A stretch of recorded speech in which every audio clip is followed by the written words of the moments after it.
It's crystal clear that Luka Magnotta never had any mental illness. This is an established fact. His lawyers forced him to go on with the insanity defense that had nothing to do with his case. The government argued for years Magnotta had zero mental disorder. Magnotta's legal team never should have tried the NCR, not criminally responsible insanity route.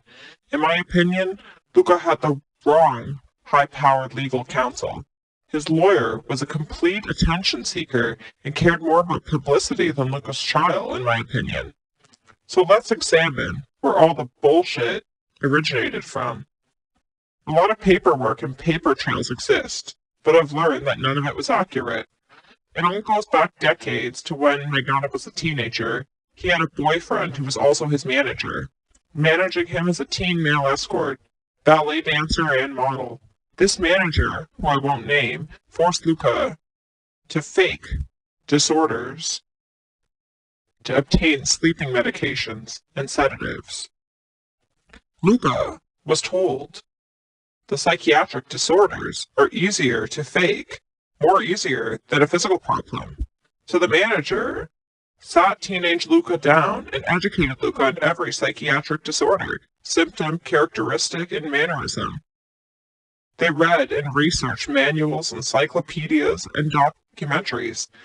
They decided upon schizophrenia because it was one of the most severe.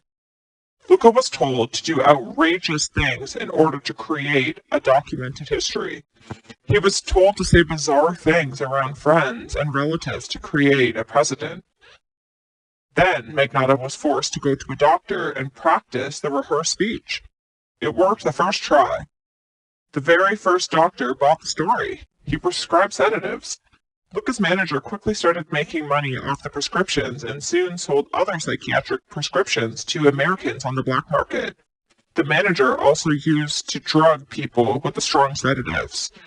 To continue getting all this income from selling prescriptions, Magnotta was forced to check into hospitals and even collect government pension checks. His manager forced Luka to do all this against his will. Luka became very skilled at everything psychiatric to the point he could get a university degree. Luka changed doctors frequently to establish an extensive paper trail. If you can get one doctor to make an initial diagnosis, it's easier for the next doctor to just believe the file. Luka never took any of the drugs prescribed. People would be very interested in how much money Luka was earning each month off of the prescriptions, checks, and the escorting.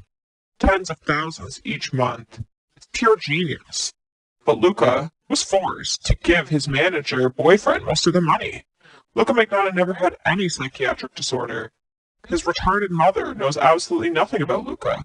He spent 20 years completely avoiding the bitch. Everything his mother says is irrelevant, since Luka has zero contact with her. She is an idiot, and she has the mental disorders, not Luka. Also, Magnotta's father has zero mental illness. He too just collects a lot of money. He owns a large home, a boat, and several vehicles. Intelligent people work smart, not hard. Canadians are so stupid the majority of the time believing what the media force feeds down their throats. Luka Magnotta has absolutely zero psychiatric disorder.